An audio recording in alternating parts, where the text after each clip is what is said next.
1, 2, 3, 4.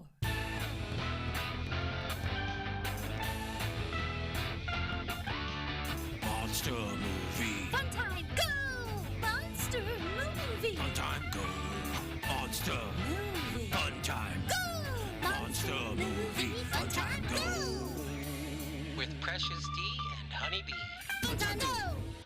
Ladies and gentlemen, boys and girls, friends and neighbors, welcome to Monster Movie Fun Time Go. I am one of your hosts, Precious D. And I am the other one of your hosts, Honeybee. Honeybee and I are two best friends making our way through the history of kaiju movies. We started in 1933 with King Kong, and we are up to 2011 with Super 8. One of the better movies in this period. We're in a bit of a sci-fi original asylum period right now, but there's occasional gems, and this is one of them.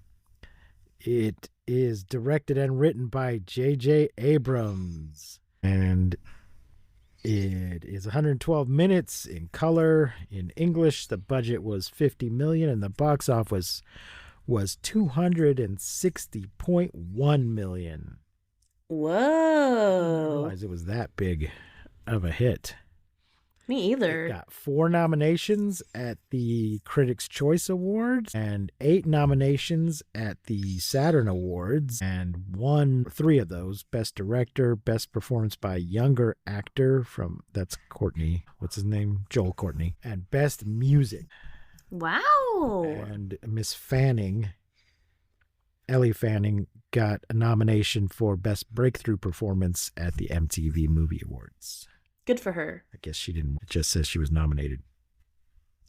So speaking of those people, our cast is Joel Courtney as Joseph Joe Francis Lamb, Ellie Fanning as Alice Durand, Riley Griffiths as Charles Kaznick, Ryan Lee as Carrie McCarthy, Gabriel Basso as Martin Reed, Zach Mills as Preston Scott, Kyle Chandler as Deputy Jack Lamb, Ron Ellard as Louis Durand, A.J. McCalca as Jen Kaznick, Joel McKinnon Miller as Mr. Kaznick, Jessica Tuck as Mrs. Kaznick, Brett Rice as Sheriff Pruitt, Michael Giacchino as Deputy Crawford, Michael Hitchcock as Deputy Roscoe, Jay Scully as Deputy Skaden, Noah Emmerich as Colonel Nellick, Richard T. Jones as Overmeyer, Bruce Greenwood as the alien. What? David Gallagher as Donnie, Glenn Turman as Dr. Thomas Woodward, Bo Knapp as Breen, Dan Castellaneta as Izzy, Kiatrina Balfi as Elizabeth Lamb. That's the dead mother. I guess she was in some photos or some film. Yeah, in film. Yeah, that was a video, a home movie. Dale Dickey as Eddie. Is this? Yes. Good Lord. Yeah, Bruce Greenwood as the egg. Okay, I had no idea. I was just double checking. That was the guy I thought it was. Bruce Greenwood's a guy I really enjoy. Who's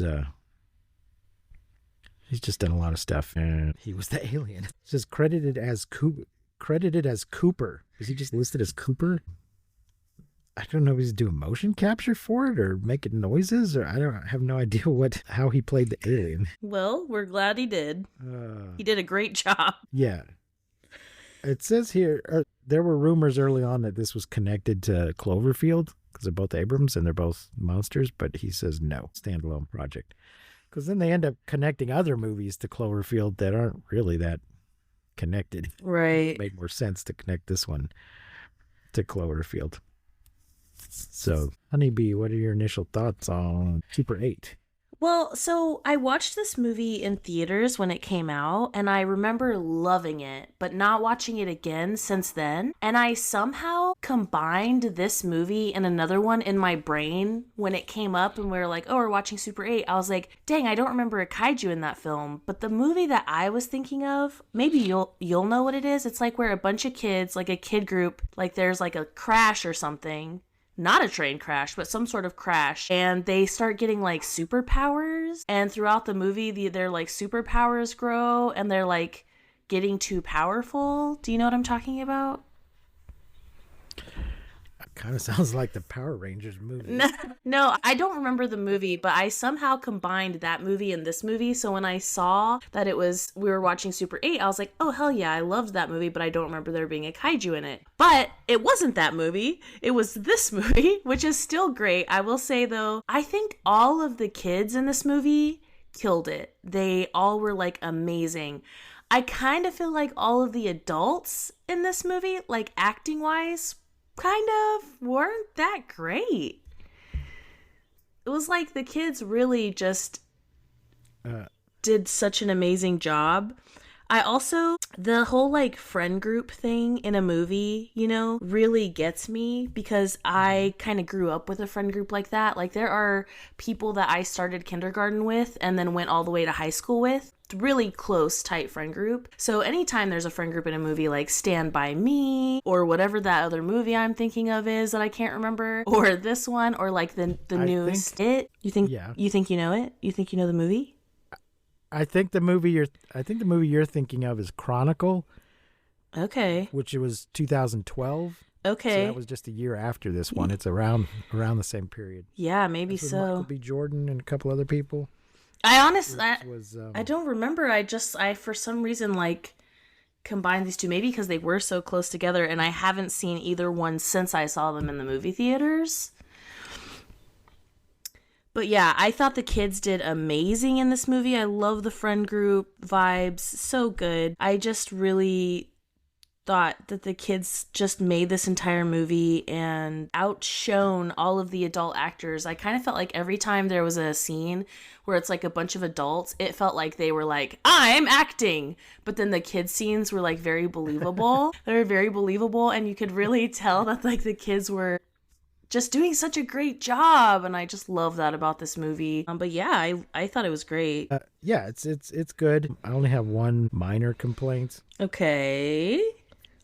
It's kind of a society complaint. It's Ellie Fanning's character, not her performance at all. She does a great job. But her character is just sort of there to be the object of desire and damsel in distress for Joseph. She doesn't, she only exists, not only, but she mostly exists into relation to him. You know what I mean? I think so. She's there to be his, well, like I said, object of desire, his love interest. Mm-hmm. And then she gets captured and has to be rescued by him, which is very typical in fiction in general, but it's not great. I like it better when the girls just get to be their own character and get to just be part of the group rather than a damsel in distress. I see. That has to be rescued. Okay, that makes sense. I didn't really notice that or feel that way, and I think it's mostly just because she does such an amazing job.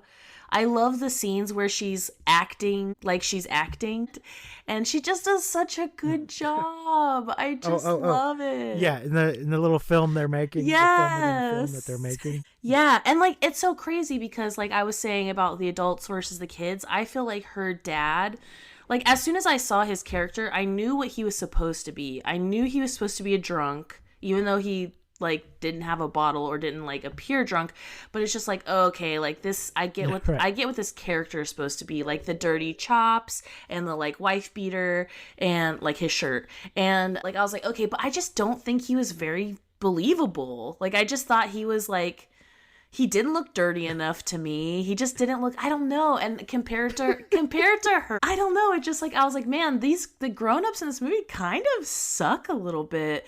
I don't know if that was like intentional to make the kids shine, or if it just really was like all the adults were like just not as good. I don't know, but especially her compared, because the main character, him and his dad, I also felt the same way about, like, his dad and like all of the cop shit that he does throughout the movie just doesn't look very believable. But it was so much worse with her and her dad, where like she's such a great actress and she's doing such an amazing job, and then her dad's like, this is how I act when I'm drunk. I'm not really drunk, and I know you can tell, but this is what I would look like if I was maybe drunk. You know what I mean? So I don't know.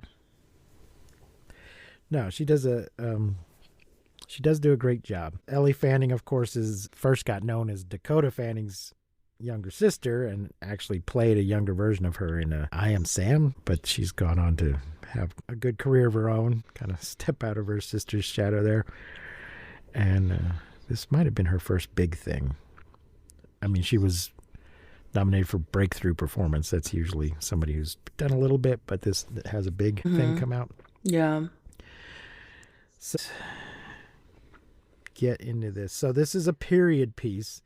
It's produced by Spielberg and is very much a homage to his movies. Though I find it, and well, things like E.T. and Goonies and things like that. But I find it interesting though that those movies were just set in the time they were made, and now tend to.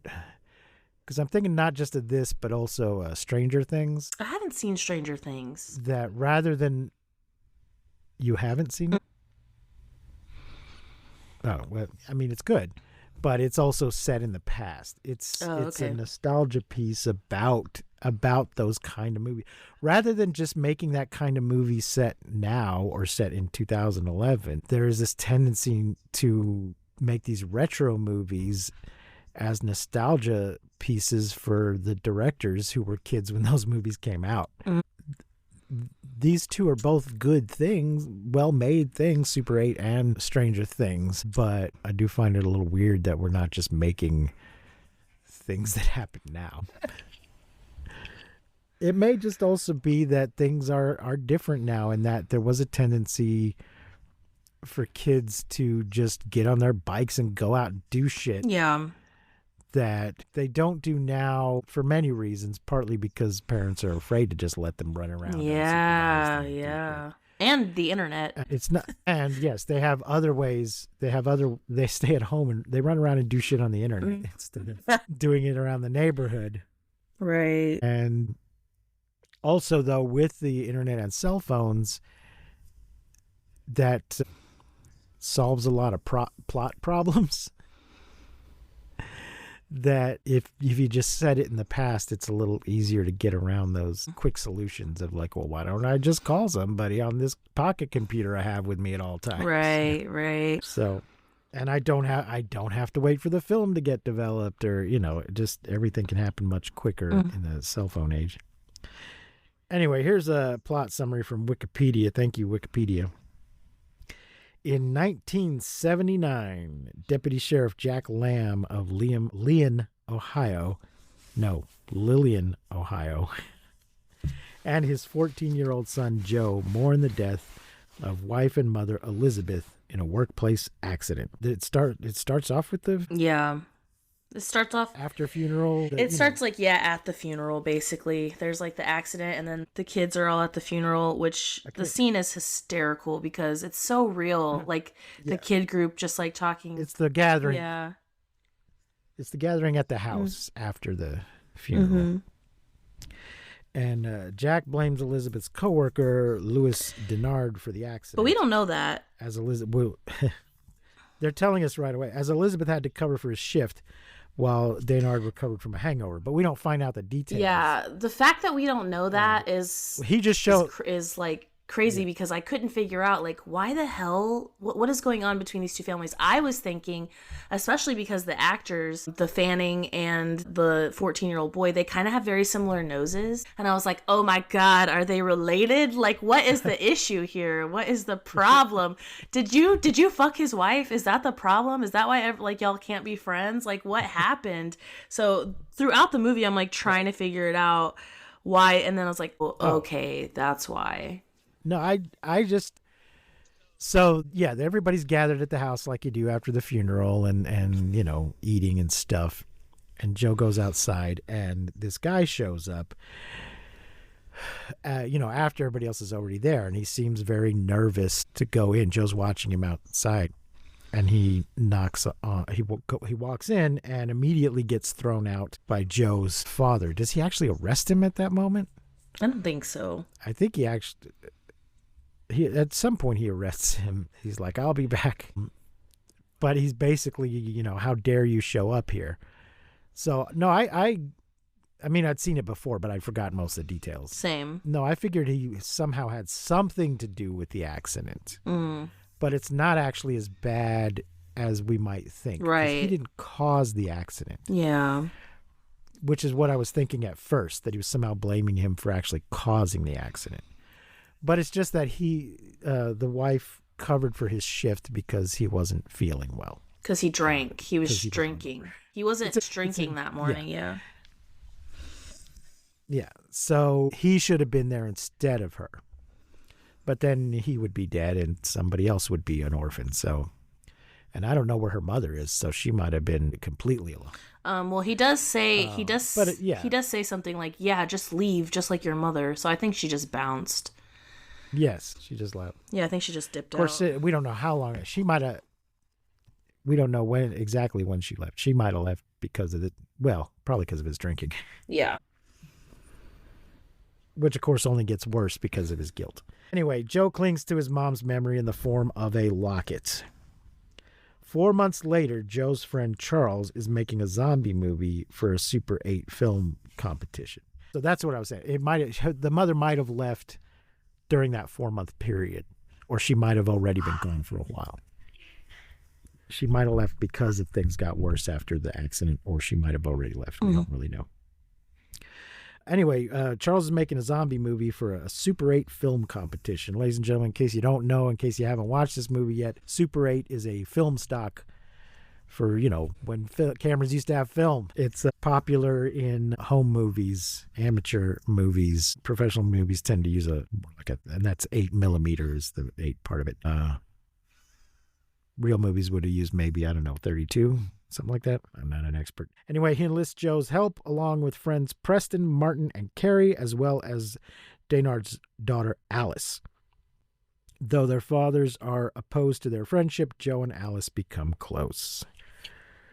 While filming at a train depot at midnight, a train approaches and a pickup rams the train head on. Oh, they're filming a little scene between the detective in the zombie movie and his wife at the train station, and they see the train coming, so they're like, "Oh, cool, let's go, production value, it looked good to have a train in the shot. Let's hurry up and get set up to film it." So they're filming and this truck purposely rams into the train, derailing it and destroying the depot. And this derailment is it doesn't just go off the track a little bit. Cars go flying everywhere.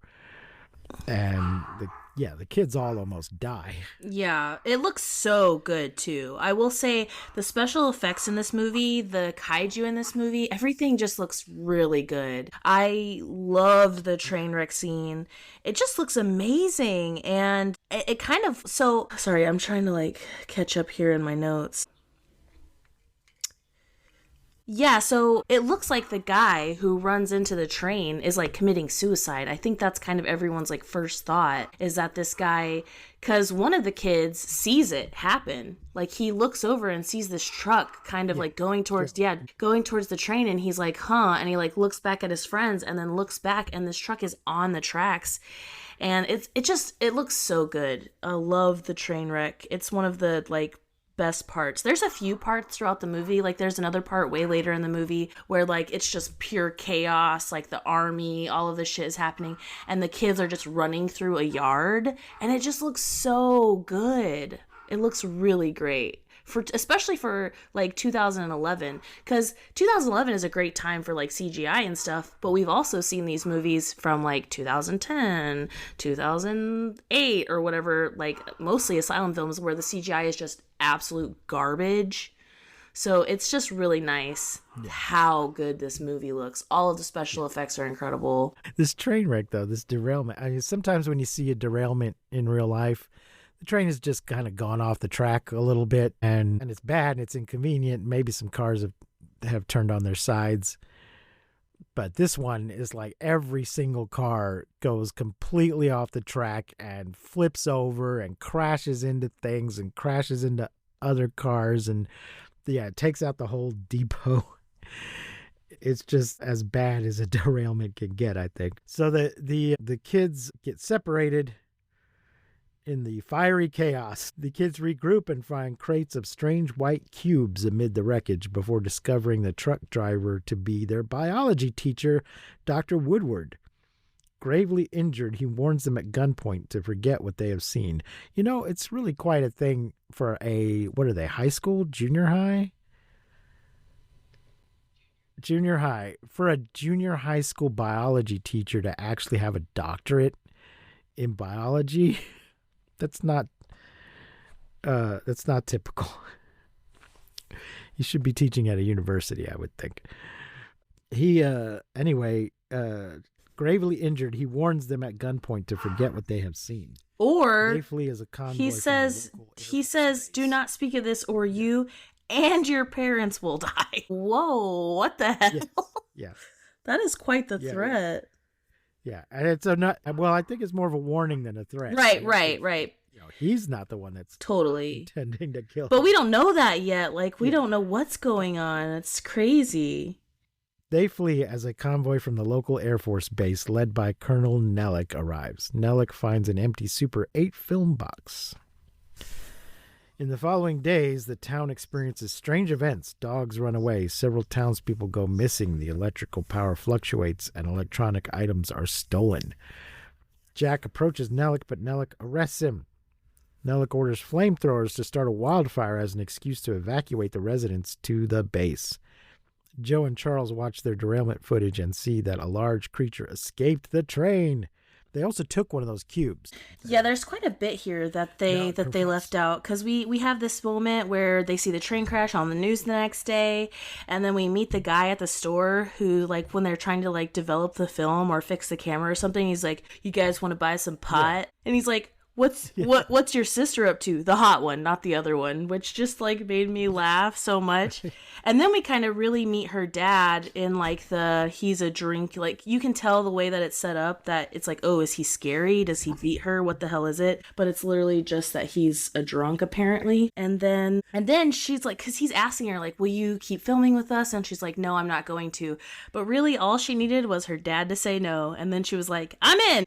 Which is just so funny and like such a like teenager thing to do, and I don't know, I just love that. And so then we get this part that I really love that kind of really makes this the period piece that it is the sheriff is at the gas station getting gas, and the store clerk has a Walkman, and he's trying to show the sheriff, he's like, "Look at this Walkman," and he's like, "What is it?" And he explains it to him, and he's like, "Great, kids walking around with their own stereos, just what we need." And I was like, oh my gosh, that's crazy, that's so funny. Yeah. Which it actually ends up being true, because then the kid is distracted with his Walkman and doesn't necessarily see what happens to the sheriff, who gets abducted, like a garbage can flies across the parking lot, the car gets fucked up. We kind of see it in the background, but we're just like watching this guy like play with his Walkman, and then the military rolls in, and then we see the dogs run away, and then we see the tossing of cars, and we get a little bit of like kaiju action here where we kind of see something, but it looks like really tentacle-y, like we're not really sure what it is yet, but I was thinking in this moment, because I didn't know exactly what the kaiju was doing, I thought he was like maybe eating shit, and I'm like, wow, this kaiju really eats like Cookie Monster, where he's just crumbling the shit and throwing it above him, and not like actually eating it, because Cookie Monster, obviously can't actually swallow because he's a puppet. So I was like, is this what the kaiju is doing? He's just like throwing shit like behind him and around him because he's eating it. It's just like so funny. And then there's this lady that has the whole like missing microwaves, feels like a Russian invasion moment, which I was like, what? Damn. But yeah, and then we get the necklace part. The the girl says, like, what was that necklace you were holding at the train crash? And he's like, my dad gave it to my mom when I was born. She used to wear it, and the accident was really bad, but my dad got it back. And I think this is important because somehow we got this necklace off of this dead body, which is, like, unfortunate. But then later on, this boy gets this necklace again off of a different dead body, which is important. This is important. Please keep this in mind because I have to say something about it at the end of the movie. Okay. I wanted to talk a little bit because they kind of glossed over it. The Kasnick family, Charles's family. They're just very warm and welcoming, and they're looking out for Joe. Sorry, the kid whose mother died. Mm-hmm. You know, inviting him to stay for dinner and telling him there's always a place for you here and that kind of thing. You know, that to me was all very real and very nice. Yeah, it really was. And also, Mr. Kasnick, he played Scully on Brooklyn Nine-Nine, and I just liked seeing him in this. Seeing him before that playing a different kind of. Scully's kind of an idiot and a little incompetent, and it was just nice seeing him play a different kind of character. Aww. It was just a kind, not that Scully's mean, but he just kind of, you know, he and his partner are a couple of dumbasses most of the time. Oh my gosh, So that's just nice funny. seeing him play a nice, kind, competent sort of a person. It's a great show. I recommend it. Okay. He's a different character out there. Let's see. The flamethrowers evacuate. Did we? Joe and Charles watch their derailment footage. Okay. Did we what? I was gonna say, did we get to the point where Nellick is like shaking down Dr. Woodward, and he's like in a hospital bed, and he's like, "Tell me where he is." We're about. Okay. Yeah, that's coming right up. Joe and Charles watch their derailment footage and see that a large creature escaped the train. Nellick confronts Woodward in a military hospital, Nice. seeking information about the creature. But when Woodward rebukes him, Nellick has him killed with a lethal injection. Straight, yes. He doesn't do it He, himself. he straight euthanizes this man. I was like, oh my gosh. Yeah. So Dr. Woodward said something in this moment where I was like, he says something like, he's in me, I'm in him, or something, like talking about the kaiju. And I was like, snap, is this like an Ultraman situation? Which it turns out that it's not. But I was like, what is gonna I was so confused, like, why don't I remember this? What is gonna happen? But he has this like whole monologue about how when he touched the kaiju, they both like understood each other and like knew like what the other one like was thinking or feeling, or and so like, yeah, that's pretty important as well for later on in the film. Yeah. Lewis tells Joe the creature has abducted Alice. Hadn't she ran away from home, basically. Yeah. Oh, this was. Yeah. So she has an argument with her father, and that's when he tells her, why don't you just leave like your mother did? So she's like, Fine, fuck you. I I will. and he's immediately, oh shit, no, wait, I can't just. Yeah, It was a mistake. I should not have said that. He realizes immediately. And instead of Oh, is that chasing her, the- he gets in a his fucking car. car. Yeah, like, just drunk as a That he skunk. wrecks. Also, right before this, the scene right before this is when we get Alice. We get the little mom compilation video of like her alive with the little boy. And this is when I noticed they had almost the exact same nose, and I was like, "Oh my god, are they related?" But then she tells the story of that morning my dad drank instead of worked, and he missed his shift, and your mom took it for him. And I was like, "Okay, everything makes sense now." But then her dad starts chasing her in the car, wrecks. I was like, "Oh my god, is he dead?" No, he's not dead. The kaiju takes Alice, very tentacly. We still don't see like a focused in shot. We're still kind of looking at it from like either in a mirror or from like a peripheral view or like a broken camera. So we still haven't gotten like just a head on good shot of the kaiju yet, which I do love, especially when the people shit is good, which I feel like in this movie, mostly because it's like a friend group, I thought the people shit was really good. The adult shit, it was all right, but like it was really good. So I like the like little bit of the little teasers of the kaiju when the people shit is interesting enough to keep you like involved, and the teasers are fun and not annoying. So yeah. So So they all end up in the being evacuated to the army base, and that's where Joe sees Lewis on a cot. Somehow he's been swept up, even though he was in a wreck. And he hasn't been able, because he's so badly hurt, he hasn't been able to do anything yet, and he's probably still a little drunk. And they're giving He him tells pills. Joe that the creature, yeah. He tells Joe the creature abducted Alice.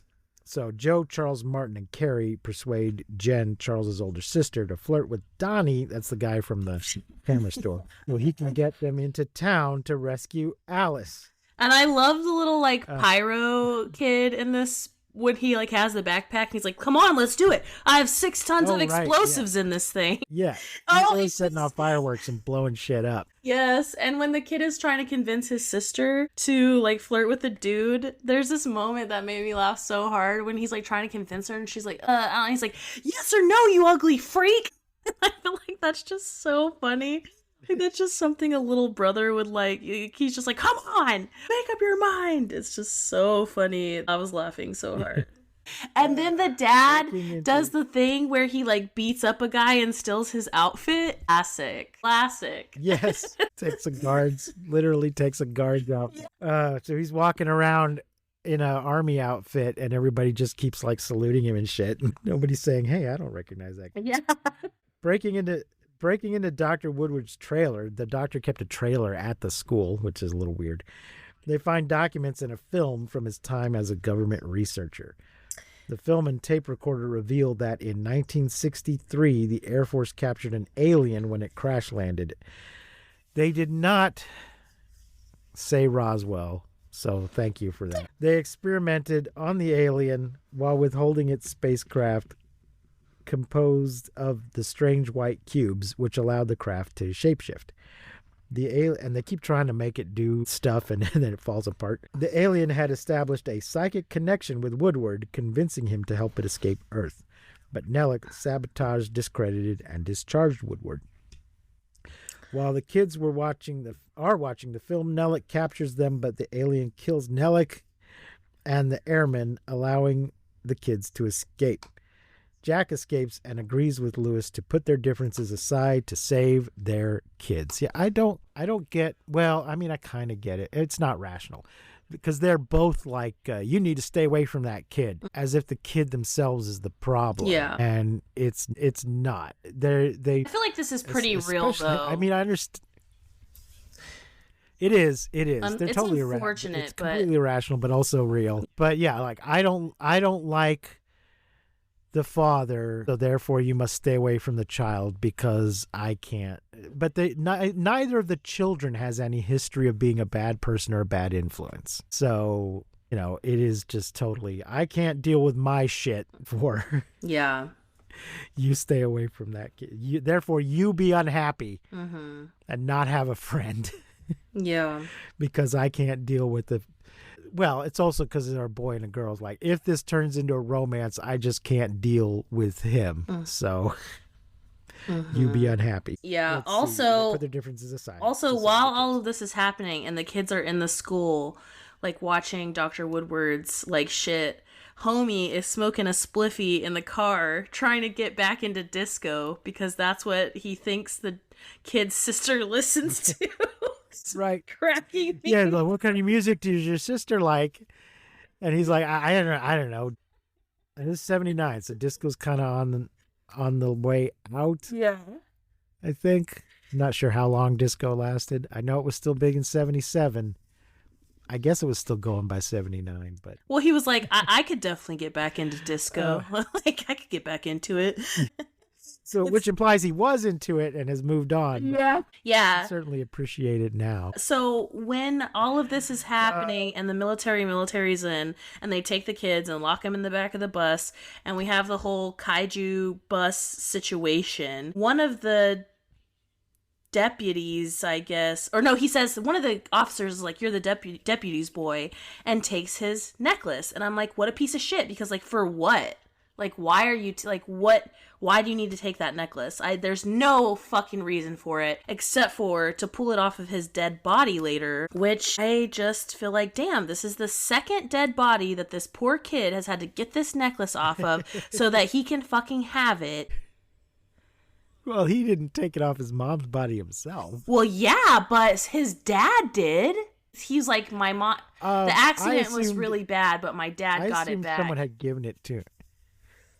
No, I had assumed it was given back. By got it back, they meant it was returned to him, not that he had pulled it off himself. Well, either way, someone had to take that necklace off of a dead person to give it to this kid, which is important. It's very important because this is the second dead body that someone has had to take this necklace off to give to this kid, which is important at the very end of the movie. Yes. Yeah. The military attacks the alien, but their hardware goes haywire in its presence, which they should have known it was going to do that, resulting in significant collateral damage. Joe and Carrie find a massive tunnel system under the town. The missing townsfolk, including Alice, are hanging unconscious from the ceiling of a cavern. Here, the alien is creating a device constructed from the missing electronics and attached to the base of the water tower. Excuse me. Using firecrackers as a distraction, Joe frees Alice and the others. The alien that's because he tells, what's his name? Is Carrie the one that had the explosives on him at all times? I don't remember. I love that kid, though. Yeah.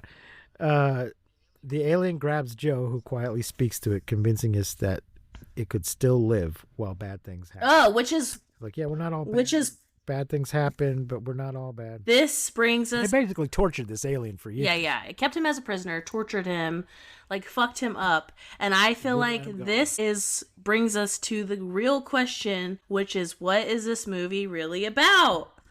And that is, bad things happen to you, but you can still live. You still have to live. We get this whole moment where the kaiju, which now we're actually looking at it head on, and it looks amazing. I love the design of this kaiju. I love its face. It's so good. And he has this, like, just amazing moment of, yeah, hey, bad things happen, but you can still live. You're gonna live. Also, before we get this specific moment is where, like, the military is, like, there are, like, tanks flying everywhere and things going off. One of the kids, like, breaks his leg. The explosives look great. And the kids are, like, you know, running through this, like, it just looks so good. There's just this one moment where I was like, wow, this looks so realistic, looks so good. And there's this really funny moment where one of the kids, I think it was Martin, like, breaks his ankle, and the other kid's like, all right, this is gonna hurt really bad, and the kid just starts screaming, and he's like, I haven't done anything yet. And it's just so funny. There's these little tiny moments throughout the movie that just make it so good. And right before that, when the kid smoking a joint in the car finds him, he's like, holy shit, you dorks are alive? And they, like, get in the car, and he's like, I'm so stoned right now, I can't drive. The kid's like, you want me to drive? And the guy passes out. So there's all of this shit, all of this chaos, all of these explosions going around, and this kid is, like, just stoned in the front seat, passed out, and one of the other kids is like, oh my god, drugs are so bad, and it just made me laugh so hard. It's so funny. Yep. Just say no, kid. So good. Boy, and that is always a question. Oh, we didn't mention that Alice is taking her dad's car without permission earlier in the movie. Yeah, and it somehow she shows up to give them all a ride to the depot. I think when the train. Yeah, and it somehow survived that horrible train wreck. And I think there's a question throughout this movie, like, well, which is more dangerous, a chemically impaired adult or inexperienced child driver? Which is which is safer? Also, before we get to the end, I wanted to mention there's a little bit of conflict earlier on between Charles and Joe because Alice starts liking Joe. It's clear that they start liking each other, but Charles likes her. That's why he added a character, the detective's wife, to get Alice to be in the movie because he likes Alice and wanted to get close to her. So he didn't just ask somebody because he needed this character. He added the character specifically so she could be in the movie. That's not the worst thing that happens in the movie, but that's the bad thing that happens to Charles. And then he's like, He gets- of course she likes, of course she likes you. I haven't thinned out yet, which my doctor says I'm going to. But if you look at his dad, he's not going to. Let's see. Okay, so establishing an emotional connection between the two of them, the alien realizes that not all humans are as bad as Nellick and spares him, allowing them to return to the surface. I mean, there's times when they act like the alien is just sort of an animal, that it's just acting on emotion because it's been mistreated, but it comes from a species capable of making interstellar spacecraft and a very sophisticated spacecraft that works on some sort of cubes that can just reshape themselves into different shapes. It should be intellectually capable of understanding the idea that individuals within a species vary, and just because one of them's an asshole or even 20 of them are assholes doesn't mean that the whole species Yeah, is bad. That doesn't seem like I think though that you can be like super difficult concept. super intelligent and like still emotionally immature. Do you know what I mean? So like maybe the species is like very intelligent and very smart but doesn't really have to deal with like emotional maturity, and I think they're two very different things. And Well, maybe it's like, you know, they seem to have some sort of inherent telepathy, so maybe it's the first time they've come across that. Yeah. Because maybe amongst themselves, because they can sense each other's thoughts and emotions and stuff, maybe they don't mistreat each other because it would reflect back. Mm-hmm. You know, if you can feel somebody else's feelings and you treat them badly, then it's going to bounce back on you. And this might be the first time he's run into this. Yeah. So let's see. Anyway, they get away. Everyone watch it, but not all of them do. Doesn't he chomp the sheriff? Yeah. At Yeah, one he point? does. There's a whole thing with, okay, set off. He tells his friend, Joe tells his friend, set off the explosives and then get out of here. And then when he's trying to escape, he runs in and he's freed the sheriff and some lady that had been abducted, and they're trying to escape it. They run into him. And he's like, I told you to get out. He's like, I thought this was the way out. This is not the way out. The sheriff's leading him the wrong way. He says, come this way. And the sheriff's like, no, this is the way out. And then the sheriff and the woman both get just chomped on or smacked. They get killed by the monster. So it does take some people out before it changes its mind. Let's see. Everyone watches as metal objects from the town are pulled to the top of the tower by an unknown force. I just assumed it was extreme magnetism. Yeah.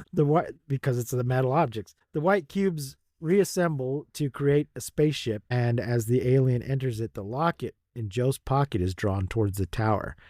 After a moment, he lets it go, completing the ship. As the ship rises into space, Joe takes Alice's hand. Yes. This is the part because at first my initial thought is like, my God, and I'm like welling up with tears and I'm like, wow, what an emotional like moment. And then I'm like, wait a second. Why the fuck is he taking the necklace? Like, I'm like, why am I even having this reaction? Why do I think this is like sweet? or sad, or I can't really put my thoughts together here of why my heart was like, wow, what a great ending for a whole second. And then I was like, hold on a second. This poor kid has gone through so much in his lifetime and so much to keep this fucking necklace that his fucking dad bought his mom the day he was born. It was special to her. It is special to him. And now he has to let it go to the alien?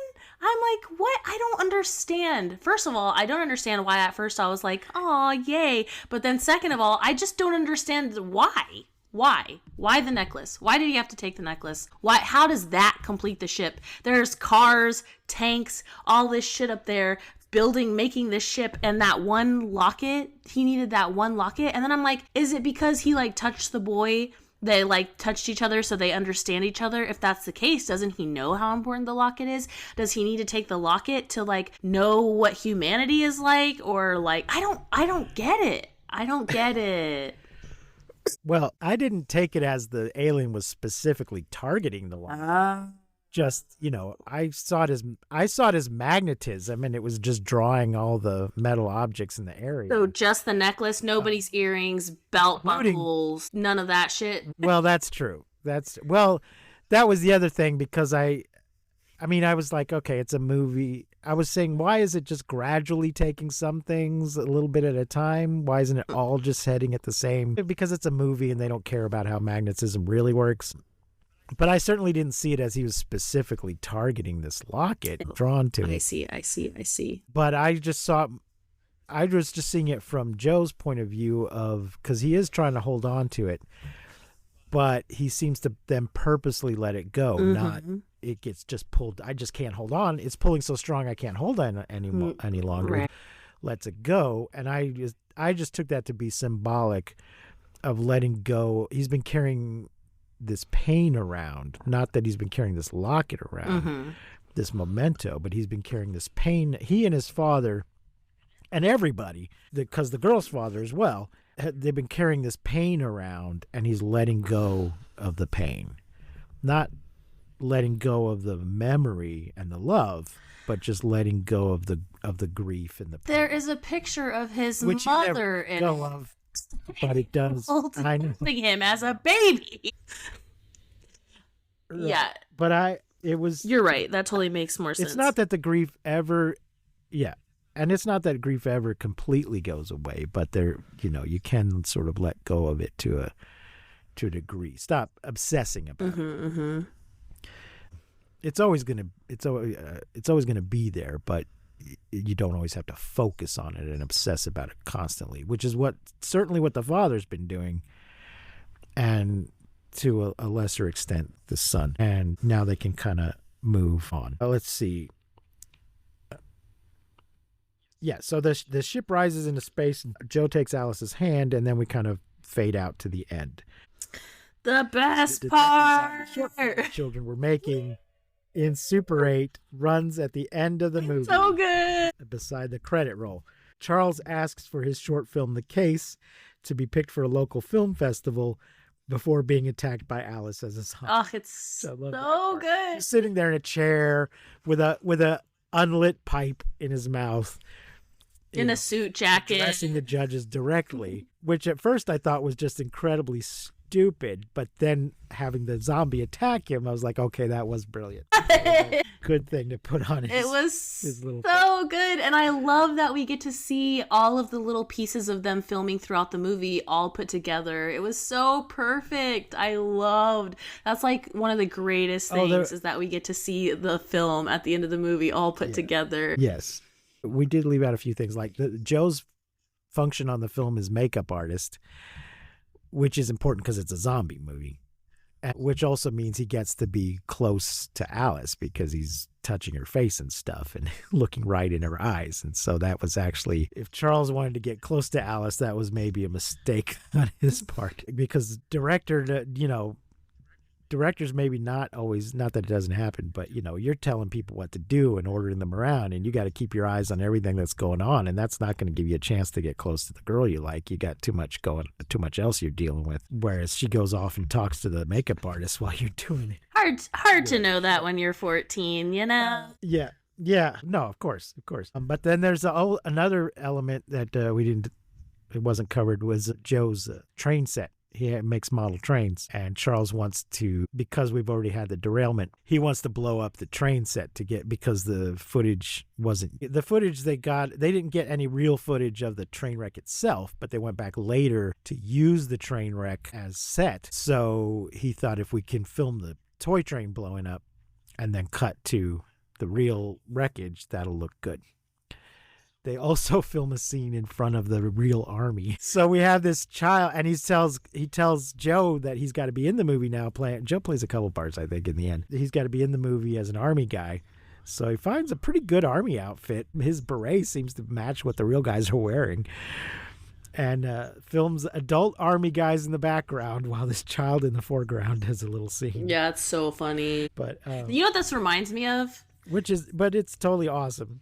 I don't know if anyone will actually get this reference, but there's this comedy rapper named Lil Dicky, and he does this song called Save That Money, and in order to make the music video, he went to another rapper's music video and basically filmed in front of their music video while their actual huge like budget music video was going on in the background, he like films in front of it because the whole joke of the song is like, we don't have enough money to like do stupid shit. We gotta save money. And this is what this reminds me of.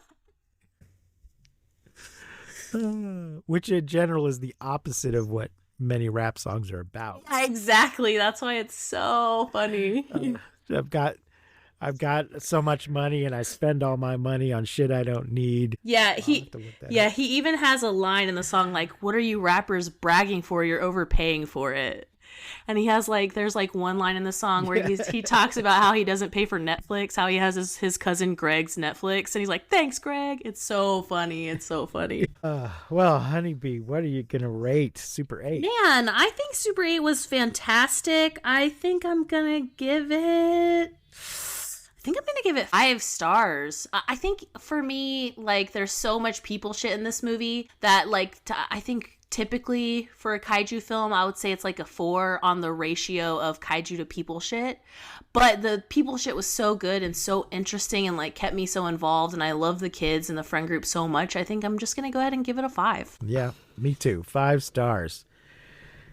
5 stars, everybody. I own a digital copy of this, but I believe it's on Peacock right now. I just saw it somewhere. It's streaming on Paramount, Prime, Freevee. Oh, Paramount. Oh, it's okay. It's one of those things. Maybe it was Paramount I saw it on then. Yeah, I was watching some Star Trek on Paramount the other day. Nice. So there you go, folks. You can watch it for free on Amazon or Freevee. Well, Freebie still exists. Next week, we're going a little retro and low budget. Oh my goodness. Let me just look it up. See where it's playing. Next week's a 50-foot woman movie whose job specifically is cheerleader. Attack of the 50-foot cheerleader. Woo! Which you can watch free, presumably with ads, on Tubi, Pluto, Sling, or Play. Nice. I've started trying to watch this movie several times. I've never made it all the way through, so I will finally watch all of this movie. Do it for the people. Yeah. I'm not anticipating anything of quality from this, but what do you want for nothing? All right, that's going to wrap it up for this week. Thanks for joining us.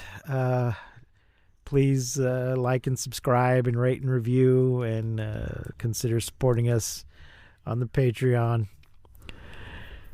Until next week, I have been Precious And Bee. I have been Honeybee. Remember to keep calm and take shelter in And basements. please don't misuse science. We won't see you, but you will hear us next time on Monster Movie Fun Time Go. You've been listening to Monster Movie Fun Time Go. If you enjoyed the show, please consider rating and reviewing us on your podcasting platform of choice. You can leave us a message and find links to all our things at mmftg.com.